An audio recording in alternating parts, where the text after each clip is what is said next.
நாங்கள் தேர்தல் வாக்குறுதி சொன்னது வந்து சிறு குறு விவசாயிகள்னு சொன்னோம். நாங்கள் சொன்னதை செய்யறோம். விவசாயிகள் அதில் குறை இருக்குங்கிறாங்க. அவ்வளோதான் சொல்லியிருக்காங்க. அதை பற்றி எக்ஸாம் பண்ண யார் முதலமைச்சர் பண்ண போறாரு? நீங்க அதுக்குள்ள நீங்க வந்து விவசாயிகள் போராட்டம் நடத்துறாங்க, நீங்க பண்ணது சரியில்லைன்னு.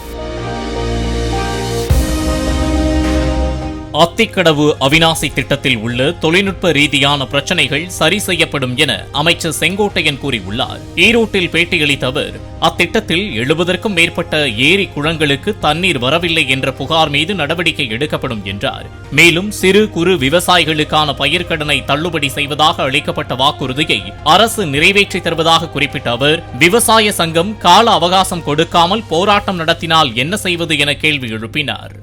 விவசாயிகள் நாங்கள் தேர்தல் வாக்குறுதி சொன்னது வந்து சிறு குறு விவசாயிகள்னு சொன்னோம். நாங்கள் சொன்னதை செய்யறோம். விவசாயிகள் அதில் குறை இருக்குங்கிறாங்க. அவ்வளோதான் சொல்லியிருக்காங்க. அதை பற்றி எக்ஸாம் பண்ண யார் முதலமைச்சர் பண்ண போறாரு? நீங்க அதுக்குள்ள நீங்க வந்து விவசாயிகள் போராட்டம் நடத்துறாங்க, நீங்க பண்ணது சரியில்லைன்னு. நாங்கள் சொன்னது கரெக்டாக சரியான முறையில் செஞ்சுட்டு இருக்கிறோம். அது வந்து எல்லாரும் கிடைக்கணுங்கிறாங்க அவங்க. அவ்வளோதானே. அதை பற்றி ஸ்டடி பண்ணுவாங்க. அவ்வளோதான்.